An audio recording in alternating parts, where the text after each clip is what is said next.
En esta ocasión, pues vamos a dar inicio con una serie de rememoraciones de lo que hemos venido hablando en todo este tiempo. Y quiero, Señor, comenzar en esta hora encomendando todo este ciclo de esta conferencia de esta noche en tus manos piadosas, oh Señor, y que de una u otra manera tú seas escribiendo con tu dedo en nuestras hojas, las hojas de nuestra vida, Señor, que nuestras vidas sean un lienzo limpio en la cual tu santo dedo escriba, Señor.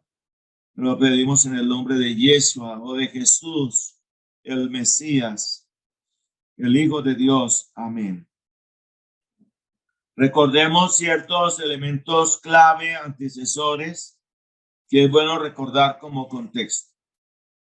La iglesia celta británica antigua era autónoma del romanismo e hizo parte del cristianismo católico antiguo entre los siglos I al siglo V. Ve lo que se da en 1534 y en 1560 y 1534 para el caso de Inglaterra, 1560 para el caso de Escocia, fue la desconstrucción o el reverso del sínodo de Whitby en el año 664, siglo VII. C. La iglesia la gesta emancipadora evangélica de Juan Wycliffe a fines del siglo XIV en Inglaterra muestra que la fe cristiana en dicho reino estaba viviendo un proceso propio, lo cual significa que en el siglo XVI el mismo tendría un desarrollo y unos frutos propios en condiciones iguales a los procesos alemán, franco-suizo, etc. Es decir, que eso también significa pues que hubo aportes de las diferentes ramas de la reforma continental, de la reforma protestante en el continente, pero también podemos decir que hubo también aportes de la reforma inglesa en el contexto europeo. Y eso sería bueno examinarlo en su debido momento.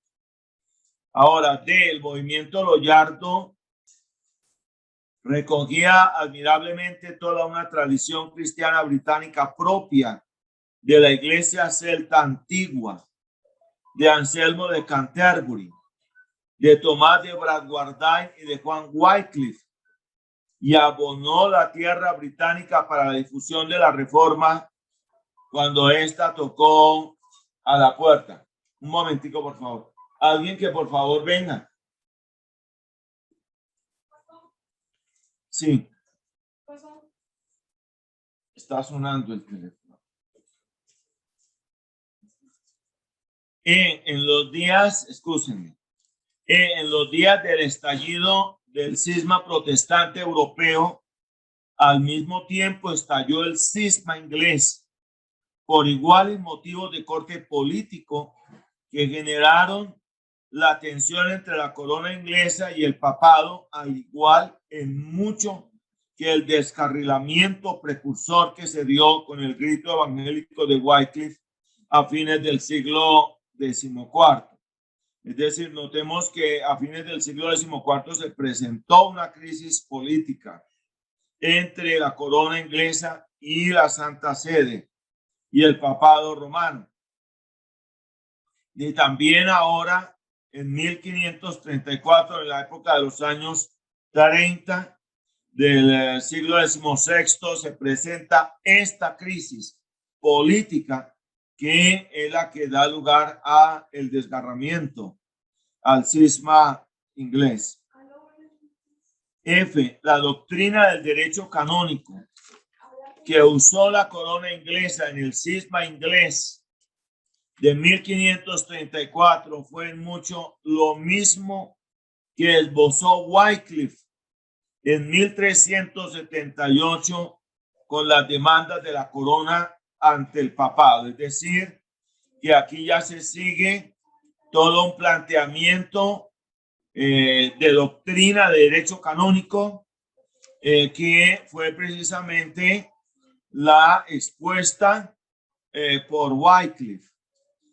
Y esto es lo que va a hacer la corona. Pero noten que Wycliffe es el personaje que va por delante. Y esto le generó al movimiento evangélico reformador inglés una plataforma política social sobre la cual se desplazaría ventajosamente, a diferencia de la reforma en Alemania y Francia, donde esto no se dio.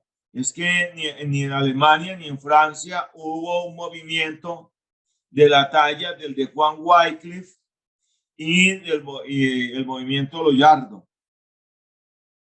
En lo inmediato, Enrique VIII no era adepto de Lutero, mas lo era de Erasmo de Rotterdam. Esto sí es dable, ¿no? Y Erasmo de Rotterdam estuvo en Inglaterra por invitación de Enrique VIII y de Tomás Moro.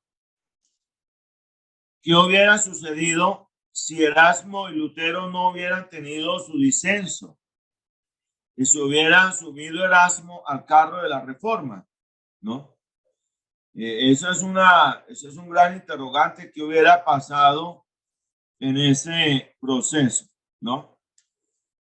Pero bueno, lo cierto es que en el año de 1521, Enrique VIII escribió un libro contra Lutero. Y ese libro se titula El azote de las 7 cuerdas. Y recibe del Papa León X el título de defensor de la fe. Enrique VIII va a aprovechar muchos de estos elementos, especialmente un elemento como este, de él se va a asir y no lo va a soltar por el resto de su vida. En 1509, Enrique VIII contrae matrimonio de conveniencia con la infanta o princesa española Catalina de Aragón. Recordemos que Catalina era la viuda de Arturo, hermano de Enrique VIII, que era el sucesor real al trono. Arturo muere y entonces Enrique VII de inmediato procede a procurar el matrimonio de conveniencia entre Enrique VIII y Catalina de Aragón por todo lo que significaba los ligamentos políticos o de la geopolítica europea de la época. Enrique VIII fue el rey inglés que generó el cisma inglés, es verdad, pero no fue ningún reformador protestante. Es decir, no lo podemos equiparar a un Juan Calvino, o a un Juan Knox, a un Martín Lutero, a un Juan Lasco. No lo podemos equiparar a un Enrique Bullinger, ¿no? Pero de una u otra manera fue un instrumento, considero un instrumento usado por Dios para sus propósitos. Y el resultado es que todo este fenómeno que nosotros estamos examinando se dio.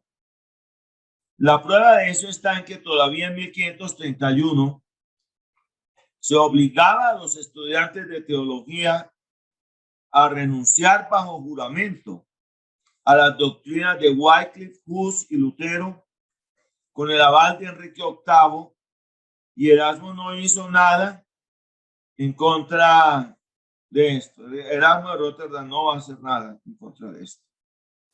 Aún más, incluso después de generado el cisma de Enrique VIII en 1534, este seguía considerándose buen católico y promulgó la ley de tradición y herejía, defendiendo las doctrinas del romanismo en mucho, ¿no?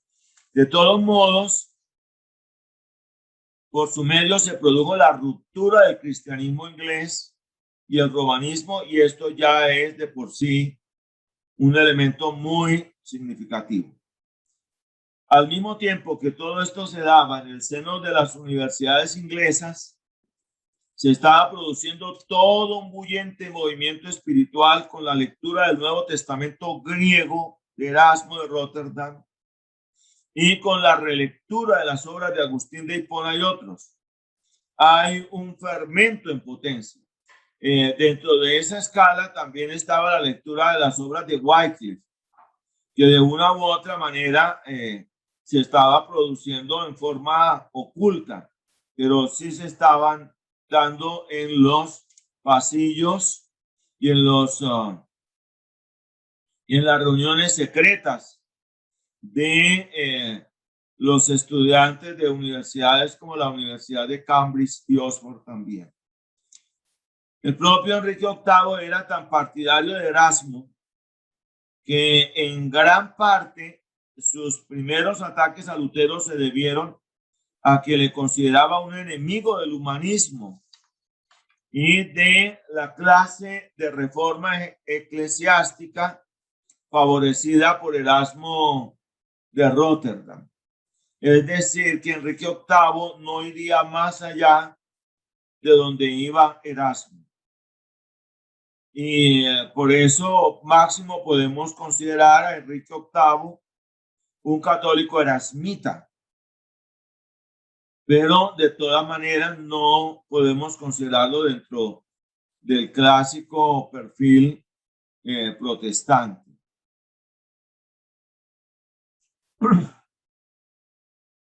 En 1525, Guillermo Tyndall, discípulo de Colet, traduce la Biblia de las lenguas originales al idioma inglés. Aquí está la revolución bíblica de por medio. Aquí está la influencia muy característica de la reforma inglesa, donde hay una centralidad muy grande en la influencia de la sola lectura de la Biblia, la palabra de Dios. Lo cierto es que en 1536 Tyndall es traicionado y martirizado en Bruselas, pero en mucho esta persecución contra Tyndall es efectuada por el mismo Enrique VIII. Él es el agente que hace este acto de persecución contra Tyndall. Los tratados de Tyndall son de gran circulación clandestina a pesar de la oposición de Tomás Moro. Es que también el ministro que estaba en capacidad de influencia sobre Enrique VIII era Tomás Moro, y Tomás Moro no era amigo para nada de la obra y de la exposición teológica que ya estaba liderando Guillermo Tyndall. Y es por eso que Enrique VIII procede contra Tyndall haciéndole gran persecución. Entre los años de 1509 y 1534, que está la primera etapa del gobierno de Enrique VIII, tenemos el periodo de matrimonio entre Enrique VIII y Catalina de Aragón. Los 4 niños varones que le nacen mueren en la cuna y solo le sobrevive una niña, María de Inglaterra, Mary Blood, o María la Sanguinaria, así se le conocerá en la historia. Se produce la crisis y el cisma.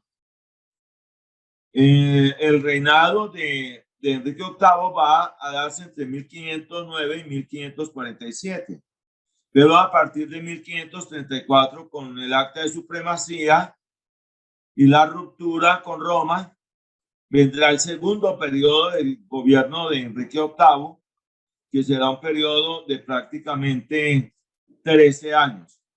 Y repito, entre 1534 y 1547. En el año de 1534, ante la negativa del Papa Clemente VII a concederle la nulidad de su matrimonio con Catalina de Aragón, Enrique VIII, respaldado por la mayoría de la nobleza, impulsa un paquete de leyes en el Parlamento inglés con resultado positivo a fin de consolidar la ruptura con Roma y nombrar a Enrique VIII cabeza suprema de la Iglesia de Inglaterra.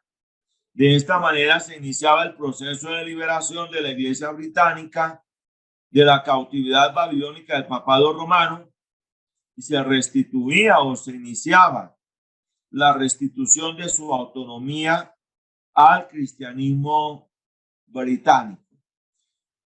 Nosotros debemos tener en cuenta aquí que ya para este momento no está Tomás Moro en el cargo de primer ministro, ya él ha sido degradado y prácticamente reducido a la ejecución, y quien se halla en el poder es Tomás Cromwell, que es el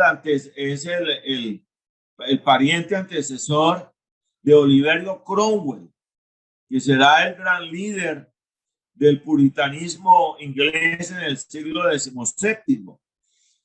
Pero Thomas Cromwell es un miembro del círculo criptoprotestante, o sea, del partido veladamente protestante, que procura por todos los medios tomar a la Iglesia de Inglaterra e impulsarla hacia el campo de la reforma evangélica. Y repito, entonces allí bajo los auspicios muy inteligentes de este nuevo primer ministro es que se acelera en el Parlamento y se logra consolidar el acta de supremacía, en este caso la primera acta, porque pues no sería la única, serían dos actas de supremacía, pero realmente la significativa es esta, la primera, con el fin de aclarar la confusa situación religiosa que esto generó. El propio monarca redactó en 1536 los 10 artículos, primer documento de la Iglesia anglicana, una especie de compromiso velado entre catolicismo y luteranismo. Es decir, que allí lo que hay en mucho es una forma de redacción con el propósito de hacer fiable a Enrique VIII como un candidato a llegar a ser parte de la Liga Evangélica de Esmalcalda en Alemania, con el propósito de hacerse agradable a los príncipes luteranos alemanes, es que da lugar a una redacción, digamos así, muy delicada, en la cual, o ambigua, en la cual los príncipes protestantes podrían tener una lectura, digamos, aceptable de este documento emanado de la Cancillería Real de Inglaterra. En el año de 1538, este primer documento es completado con los preceptos. En ellos se exhortaba al clero a enseñar al pueblo la pura palabra de Dios y a desterrar las supersticiones. Se autorizaba también a leer la Biblia en la lengua inglesa. En todo esto, realmente quienes están detrás de Enrique VIII son Thomas Cromwell y Tomás Cranmer. Son los dos Tomases, digamos así, son los que están en este proceso, en esta capacidad de influencia. En el año de 1537 se promulga y publica el libro de los obispos, donde se niega la doctrina del purgatorio, pero aún se menciona la doctrina de los 7 sacramentos. Pero esto se debe a que hay un proceso de reforma progresiva gradual. Esto es lo que se está dando con el caso especialmente de Cranmer.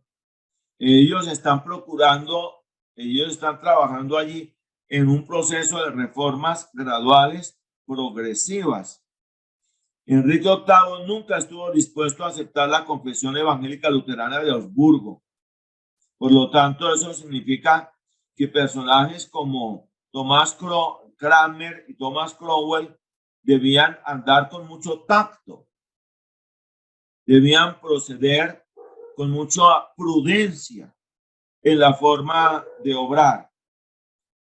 Aún más, en los años posteriores se aprobó una ley para abolir la diversidad de opinión que fue seguida por la ley de los 6 artículos, en la que se establecía la pena de muerte contra los luteranos. Esto va a ser una verdadera espada de Damocles sobre la cabeza de hombres como Tomás Cranmer y Tomás Cromwell también, y los miembros de su círculo que de una u otra manera en las altas esferas se estaban moviendo. Era el círculo protestante secreto que de una u otra manera estaba ejerciendo su capacidad de influencia. Pero este tipo de elementos, como la ley de los 6 artículos, venía a convertirse en una espada de Damocles contra ellos. Y el partido criptocatólico va en mucho casi a poner entre la espada y la pared a hombres como Cranmer por la forma como ellos estaban desenvolviendo, acusándolos de luteranismo. En 1540 cayó en desgracia el primer ministro Cromwell del partido criptoprotestante, y con él caen en desgracia Cranmer, Barnes, Garrett y Jerome. El libro de los obispos es revisado como libro del rey y se restablecen las doctrinas romanistas de la transubstanciación y de la no lectura de la Biblia por los legos. Notarán ustedes que esto significa unos pasos atrás en el tejido que se había venido realizando en forma gradual. Luego, pues va a venir el periodo del reinado breve del rey Eduardo VI. Originalmente Eduardo VI, hijo de Enrique VIII y la reina protestante Juana Seymour, era menor de edad, y ello dio lugar a la regencia con el duque de Somerset y el consejo de regencia de claros perfiles protestantes, tanto luteranos, calvinistas y moderados. Entonces, aquí hay un tiempo, digamos así, propicio, pero breve, pues ellos en un momento dado esperarían que la vida de Eduardo VI hubiera sido más prolongada y por lo tanto su reinado, pero no es así. Es un periodo relativamente hablando corto, de entre 5 y 6 años, pero entre 5 y 6 años ellos van a trabajar decididamente. Primer paso en firme del partido protestante y con él de la reforma anglicana en el trono o real poder inglés. Exclusión preventiva de la real administración de los obispos romanistas Gardner y Tilby y sus satélites, y con ellos del partido romanista. Es decir, de esto se van a asegurar ellos de que en lo posible altos jerarcas de la Iglesia de Inglaterra que fueran de corte criptorromanista no pudieran tener capacidad de injerencia ninguna a nivel de la corona ni a nivel de los mandos de la Iglesia de Inglaterra.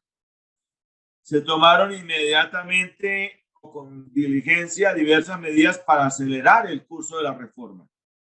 Se procedió a la confiscación de bienes eclesiásticos iniciada por Enrique VIII y de bienes eclesiásticos y monásticos, de monasterios que ya no estaban cumpliendo la función que debían cumplir o que se hallaban en un estado de relajación moral y espiritual en general.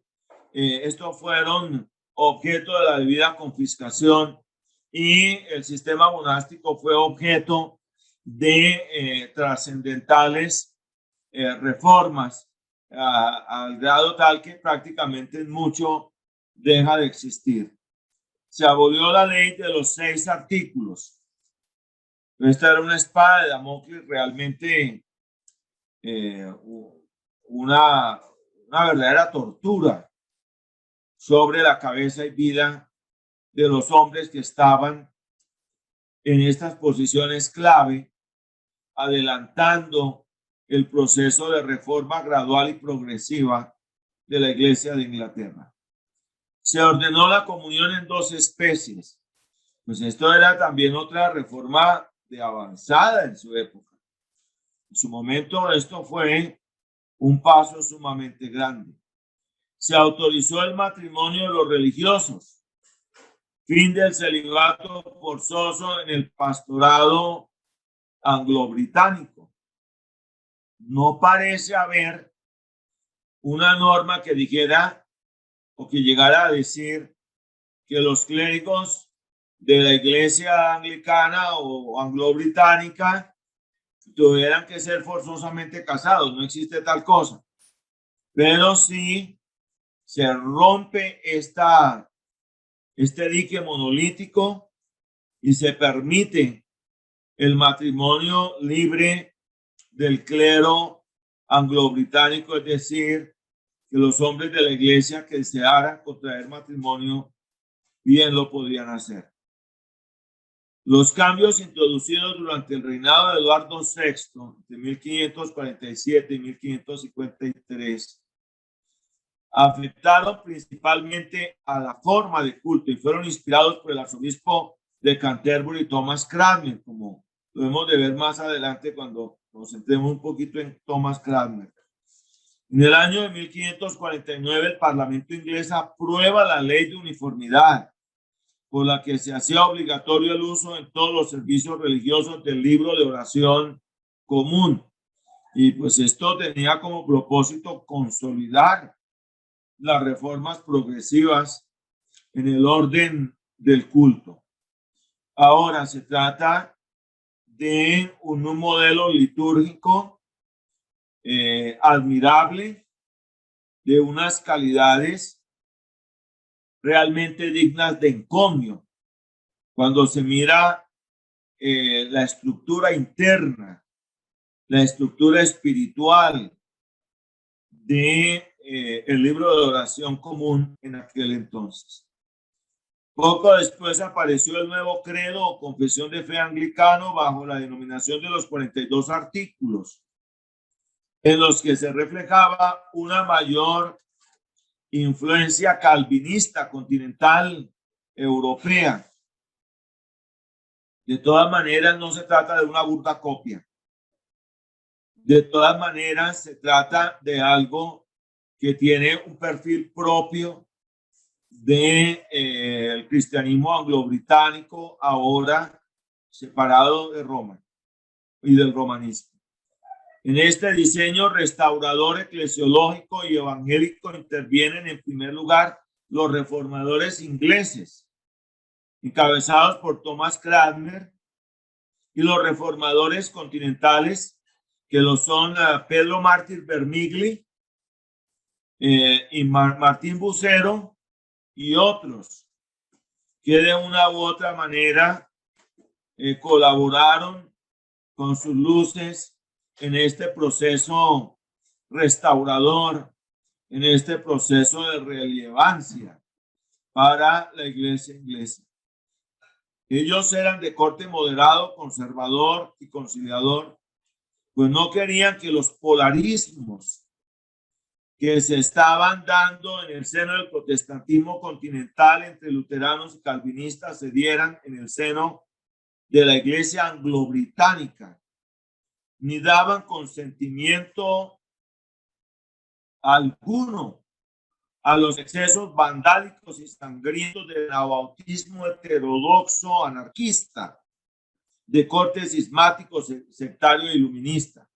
Debemos enfatizar que una cosa es el anabautismo anarquista de hombres como Tomás Münzer, de corte iluminista y, repito, heterodoxo. Y otra cosa muy diferente lo es el anabautismo que viene de Zúrich de 1525, como hombres como Félix Mans, Conrado Grebel, Baltasar Kuhlmeier, que debemos hacerles justicia a ellos, o Menon Simons, de un corte preferentemente ortodoxo, bíblico, pacifista, que no estaban de acuerdo con los anarquismos que fueron tan dolorosos y sangrientos en la historia de Alemania de aquella época, especialmente.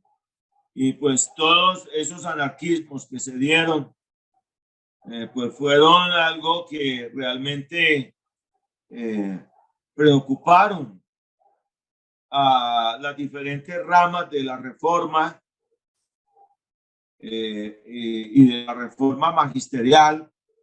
Y en el caso de la reforma anglicana, ellos no querían que ese tipo de movimientos anarquistas se fueran dando. Recordemos que el caso de John Ball en la época de Wycliffe no respaldó el levantamiento armado campesino liderado por John Ball, de un corte iluminista y al parecer miembro de una u otra manera de los círculos iluministas secretos de la secta del espíritu libre. En este diseño restaurador eclesiológico y evangélico se procuró cuidadosamente mucho la preservación de la tradición católica antigua y la sucesión apostólica histórica propia de la tradición católica antigua de los 5 primeros siglos de la Iglesia. Por lo tanto, en este proceso quedaba consolidado de manera nítida y clara la adhesión a los 3 credos de la Iglesia antigua, el apostólico, el niceno y el atanasiano. Y aquí en esto no había sombra de dudas.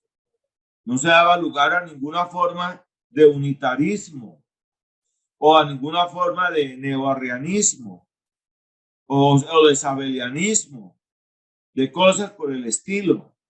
Nada de eso. Ni tampoco alguna forma de pelagianismo. Eso debía quedar muy en claro. Y también, pues, el acatamiento a las pautas centrales de los 5 primeros concilios de la Iglesia y concilios clave como el de Nicea y el concilio de Calcedonia. Eso quedaba de plano sentado, y esto desde un principio. Así que la reforma anglicana sería ortodoxa en estos aspectos. Y por lo tanto quedaba muy en claro la unidad trina de Dios y también la naturaleza de Cristo nuestro Señor, siempre plenamente Dios y plenamente hombre. Sus 2 naturalezas completas, perfectas, que no mezcladas como pretendía el monofisismo. Nada de eso podía permitirse en el seno de la Iglesia británica, ahora bajo un proceso progresivo de reforma a la luz de la Sagrada Escritura. Repentinamente, a la edad de 16 años, en 1553, murió Eduardo VI y se inició un periodo de 5 años conocido como el de la Noche Sangrienta, por el ascenso al trono de la romanista María de Inglaterra, hija de Enrique VIII y Catalina de Aragón, y con ella del partido anglo-romanista, ¿no? Y los hechos vienen a darse de la siguiente forma. En mayo de 1553 falleció repentinamente a la edad de 16 años el rey Eduardo VI del partido protestante, dejando un gran vacío. Pues se trataba de un joven de 16 años que no dejó una prole, no dejó por lo tanto un heredero al trono, ¿no? Y esto deja un gran vacío político, dejando un gran vacío y un ambiente de nublados horizontes para el futuro de Inglaterra, ¿no? Entonces aquí se crean esos vacíos que suelen darse, ¿no? Por lo general, hablando yo aquí de entre nos de la vida parroquial nuestra colombiana, siempre suelo explicar que en Colombia, el 13 de junio de 1953, que se conoce generalmente como el golpe del general Gustavo Rojas Pinilla al gobierno de Laureano Gómez, lo que realmente se dio fue un vacío de poder, donde ese mismo día no se sabía quién era el presidente de la República. Si lo era Laureano Gómez, que se escondió, desapareció, si lo era el designado, si lo era el ministro de gobierno, quién era el presidente. Y frente al vacío de poder es que, al contrario de lo que se ha opinado en nuestra historia colombiana, Rojas Pinilla fue prácticamente empujado a asumir la presidencia y se le puso la banda presidencial. De tal manera que ese golpe que se habla no fue tan golpe. Pues aquí también hay un vacío en este momento, de inmediato. Y viene una eventualidad muy particular, y es esta, que había un testimonio, había un testamento de Eduardo VI. Los reyes eran muy dados a tener testamentos en forma permanente. Su real testamento sucesorio, sin duda inspirado por el maquiavélico agente cripto-romanista, el duque de Northumberland, era algo extraño. En él, Eduardo VI declaraba inválidas para el trono a sus hermanas María Tudor, católica, hija de Catalina de Aragón, e Isabel, protestante, hija de Ana Bolena, y nombraba heredera a Lady Jane Grey, en representación de una hermana de Enrique VIII, tía de Eduardo VI. Pero esta murió casi inmediatamente después de su nombramiento, lo cual acentuó el vacío de poder, espacio que el partido romanista aprovechó para inclinar el peso de las masas populares británicas en favor de la princesa María, y con su ascenso al poder se inició la noche sangrienta por la campaña de persecución contra la reforma. De esa manera llega una hora lúgubre, gris, dolorosa, intensa, una hora de martirio para hombres de la talla de Tomás Cranmer, que estaba en una posición muy visible y sospechosa como partidarios del protestantismo, ¿no? Lógicamente, María buscó inmediatamente el apoyo de su primo, el emperador Carlos V, y la fórmula que se juzgó como conveniente fue la de un matrimonio entre ella y su primo en segundo grado, Felipe de Austria-Habsburgo, el romanísimo heredero de los dominios españoles de don Carlos V. Y esta boda se efectuó con dispensa papal y con prontitud. Con este apoyo significativo, María puso manos a la obra. Y pues se trataba de un matrimonio muy dispar en múltiples aspectos, porque María era 13 años mayor del rey Felipe II de España. 13 años. No había tampoco ninguna mayor simpatía entre ellos dos. Incluso ella no era de un perfil muy agradable. Tenía todos los señales de la viruela. Incluso no era una persona tampoco de unas actitudes abiertas, no tenía un sentido de carisma, de cariño en general. Fue un matrimonio de conveniencia. Tampoco ella va a dejar a su muerte, cuando muera intempestivamente en 1558, ella no va a dejar sucesores, no lo va a haber, ni la nobleza inglesa permitió que Felipe II, en conformidad con la ley británica, pudiera suceder a María en el trono. Esto es lo que, esas son las particularidades que se dan. María se impuso la tarea de restaurar el romanismo en Inglaterra, para lo cual, con la ayuda combinada y eficaz en mucho de una maquinaria inquisitorial represiva española, encabezada por el arzobispo hispano primado de Toledo, Fray Bartolomé de Carranza y Miranda, el hombre que pudo ser el Martín Lutero de España y no lo fue, desató una persecución contra la reforma inglesa. Pues estaba de por medio el cardenal Reginald Pole o Reinaldo Pole en esta campaña, pero él tenía un par allí que era este mismo arzobispo español que prácticamente venía a aplicar gran parte de la metodología y del sistema investigativo de la Inquisición española en el territorio de Inglaterra. Y esto por el aval del rey Felipe II. Entonces, esta eventualidad también está, que en esta persecución España dio unos aportes contra la reforma inglesa. En esta tarea María obtuvo su cometido en mucho, pues con la ayuda de Felipe de España logró hacer regresar a Inglaterra al estado político y religioso híbrido del gobierno de Enrique VIII. En el caso de Enrique VIII, pues repito, hay mucho una condición híbrida de la iglesia entre 1534 y 1547.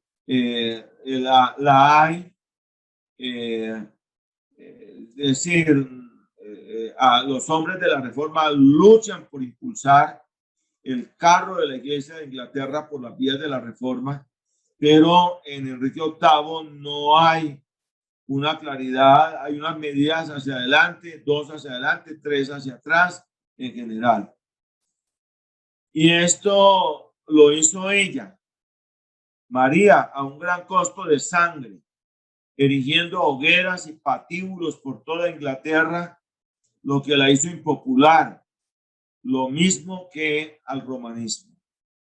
Su reinado fue el periodo de los mártires de Oxford, especialmente por el martirio de Thomas Cranmer en 1555.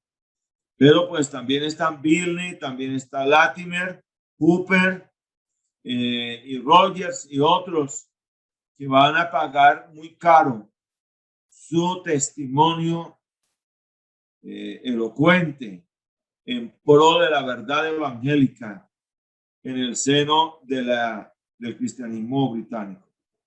Y decimos que María regresó a Inglaterra a un romanismo híbrido, mas no a un pleno romanismo, pues ella al menos de momento quedó como cabeza de la iglesia de Inglaterra y no se restituyeron los bienes eclesiásticos que habían ido a parar a manos de unas 45,000 personas. Es decir, si pretendemos que María regresó plenamente a Inglaterra al romanismo, por lo menos durante su reinado no fue así. En mucho la retrocedió, fue al mismo nivel en que la había dejado su padre, Enrique VIII. Además, dicha persecución generó muchas apostasías en el seno de la reforma inglesa por la vía coercitiva, que esto también se dio y suele darse cuando hay persecución. Se inicia entonces un extenso periodo de polarismo político inglés entre la reforma y el romanismo. Es decir, este es un periodo de crispamientos, de polarismos, de confrontación. En el año de 1555 se da el martirio del arzobispo anglicano reformador Thomas Cranmer, más exactamente el 21 de marzo de 1556. Lo mismo que de los reformadores Hugo Latimer y Nicolás Ridley el 16 de octubre de 1555, y también de Miles Coverdale, el famoso traductor de la Biblia. Otras víctimas destacadas de la persecución isabelina, de la persecución de María la Sanguinaria, contra la reforma inglesa, pues fueron el obispo Hooper, el obispo Rogers en general. Pero indudablemente el deseo de María era hacer retornar a Inglaterra al seno del romanismo, y la actuación del nuevo primado inglés, el cardenal Reinald Pole, no dejaba lugar a dudas sobre el particular. De ninguna manera. Este era su objetivo, pero su objetivo también queda trunco cuando en 1558 pasa a la eternidad por el llamado de la divina providencia. Esta política de volver a poner a Inglaterra en las manos del Papa, así como el matrimonio de María con el antipatiquísimo Felipe II de España, le generaron la impopularidad, pues el pueblo inglés no vio con buenos ojos la arremetida de María y sus epígonos contra la figura de sus pastores reformadores. El pueblo inglés no lo vio así, y el pueblo inglés resentía la eventual pretensión de Felipe II de hacerse a la corona de Inglaterra. Para el pueblo inglés, Felipe II era un personaje detestable, en términos claros y concretos, ¿no? El pueblo inglés, disgustado, comenzó a llamar a la reina María la Sanguinaria por su reinado tiránico y a su dominio la Noche Sangrienta.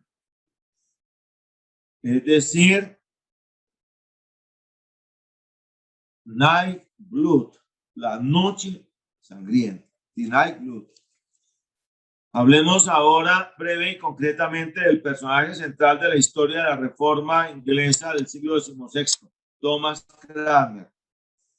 Pues Thomas Cranmer es un personaje clave aquí de una u otra manera.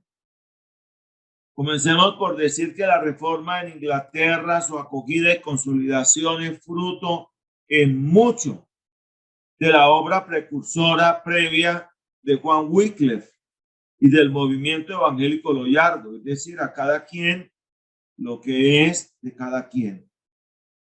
Además, la Reforma inglesa tuvo como segundo foco el movimiento de fervor espiritual en las universidades británicas, con la lectura del Nuevo Testamento griego, el Textus Receptus de Erasmo de Rotterdam, y con la relectura de las obras de Agustín de Hipona, de Anselmo de Canterbury, de Tomás de Bradwardine, y con la relectura secreta de las obras de Wycliffe y de la Biblia inglesa de Tyndale.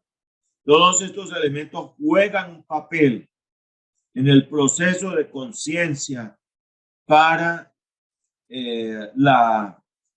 para el impulso de la reforma, comenzando por estos movimientos en las universidades. Por lo tanto, la reforma inglesa no fue fruto de un calcado sin originalidad de las influencias foráneas continentales. No fue un calco de la reforma alemana, no fue un calco de la reforma suiza o de la reforma francesa, no, de ninguna manera.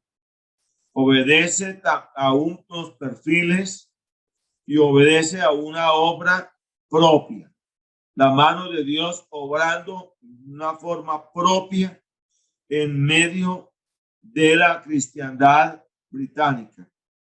En este proceso también coadyuvó positivamente todo un cúmulo de condiciones espirituales, políticas, eclesiales, sociales, económicas, etcétera, de carácter complejo que bullían en el seno de la sociedad inglesa y de los reinos de dicho conglomerado insular. Como siempre, de una u otra manera, estas incidencias de la obra divina en las sociedades humanas implican a esas sociedades en las diferentes condiciones en que esas sociedades se hallan.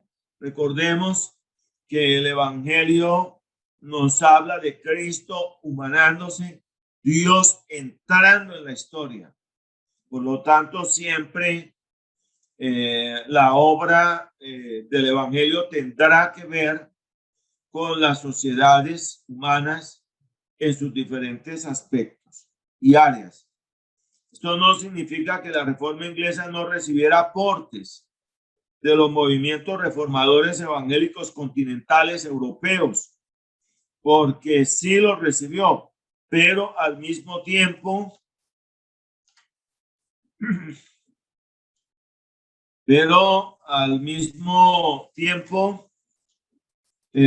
también ella también dio y aportó con originalidad. Es decir, esto es como dicen los italianos, dando e ricevendo. Algo fue de Europa a Inglaterra y algo fue de Inglaterra a Europa. Durante el siglo XV, por causa de la obstinada resistencia a la saludable influencia evangélica reformadora, reparadora, restauradora y renovadora del movimiento evangélico loyardo wyclifita, la eficacia y vida espiritual de la iglesia inglesa decaía y desfallecía en el pantano mefítico del romanismo penitencialista. Al mismo tiempo, el nivel de vida intelectual de los laicos se elevaba con las nuevas modalidades del hombre burgués. Esta es la época del Renacimiento, y el Renacimiento trae múltiples aportes culturales, trae malo y bueno, como una caja de Pandora, pero de una u otra manera hay nuevos aportes culturales y científicos con la influencia del Renacimiento y una nueva modalidad social que es el hombre burgués, el hombre de la ciudad, que ya comienza a colocarse a espaldas del medioevo. En todo este proceso fermentante y puyente ayudó decisivamente la influencia de la imprenta. La imprenta va a influir grandemente en Europa y también en Inglaterra. Y la difusión del mensaje del Evangelio va a tener la impronta determinante de la imprenta. La introducción del estudio del griego y la aparición de un grupo de humanistas cristianos en Oxford señalaron un renacimiento cultural que, si bien era inspirado en el de Italia y los Países Bajos, era sin embargo bien inglés. Era el renacimiento anglo-británico. Entonces, repito, claro que es un renacimiento, pero no es una copia del de Italia, sino que es un renacimiento propio. A todo esto se sumó otra cosa, y es que a diferencia de Francia, que le dio más realce a su monarquía y a sus edificios eclesiásticos, a sus catedrales, Inglaterra le dio más realce a sus instituciones y a sus universidades. A eso le dio más realce. Entre fines del siglo XV y principios del siglo XVI, el reinado de Enrique VII, el primer Tudor, vio una extraordinaria expansión del comercio inglés y un renacimiento de la unidad y la confianza nacionales. Fue durante su reinado que se dio el auge e impulso del renacimiento anglo-británico. Se introduce el estudio del griego y surge el humanismo inglés. El más sobresaliente de estos estudiosos fue Juan Colet, naturalmente. El Erasmo inglés. Para la época del año 1497, este erudito disertaba ante numerosos y selectos auditorios sobre las epístolas del apóstol Pablo. Fue en Cambridge, a inicios del reinado de Enrique VIII, cuando Erasmo realizó su mayor obra en favor de la reforma. Pero eso fue en Cambridge, noten, en Inglaterra. En efecto, fue en dicha localidad, en el Real Colegio Inglés, que Erasmo, entre 1511 y 1513, preparó su versión griega del Nuevo Testamento, el Textus Receptus, o texto recibido, aunque no lo editó allí, sino en Basilea, Suiza, en 1516. La idea general es que Erasmo de Rotterdam hizo esa compilación admirable en Suiza o en Holanda, es decir, en el continente europeo, porque la imprimió pues en Basilea, pero no fue así. Él hizo toda esta compilación admirable, esta compilación editorial del Textus Receptus, fue en Inglaterra, en Cambridge, y los originales los llevó hacia Europa para publicar o para editar ya en Basilea, Suiza. El ambiente inglés por esos tempranos días de los inicios del siglo XVI y del renacimiento del joven Enrique y del reinado del joven Enrique VIII parecía muy prometedor y nada preveía las borrascas que se acercaban y sacudirían al país y la iglesia de la rubia Albión. Por aquel entonces Tomás Cranmer era solo un laborioso profesor de Cambridge con avanzadas inquietudes espirituales. Y todo da a entender que él amaba la cátedra, pero él no estaba propiamente tras su ordenación como clérigo de la iglesia. Todo da a entender que él se cifraba más que todo era en el magisterio. Hay dos grandes diferencias entre el reformador alemán, doctor Martín Lutero, y el reformador inglés, doctor Thomas Cromwell. Martín Lutero nunca fue obispo de la iglesia alemana. Siempre fue solo el párroco de la pequeña aldea de Wittenberg, en la Sajonia electoral, que no tendría en aquel entonces más de 2.000 personas. Ahora, Martín Lutero nunca fue mártir de la iglesia alemana. Tomás Cromwell sí lo fue, de la iglesia inglesa.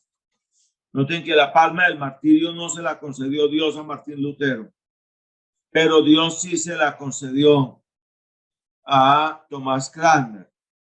Y esto es bueno tenerlo en cuenta. Ahora, Tomás Cranmer fue arzobispo de la iglesia anglo-británica, no exactamente por una aspiración o ambición también personal de él, sino más que todo por altos designios del mismo rey Enrique VIII, y Dios en su designio soberano tenía el que Tomás Cranmer llegara a esas altas posiciones para la obra clave para la cual él lo tenía escogido o señalado, ¿no? Entonces es bueno que nosotros tengamos en cuenta esto. Entonces yo creo que por el momento, pues espero, doy fin ya aquí. y espero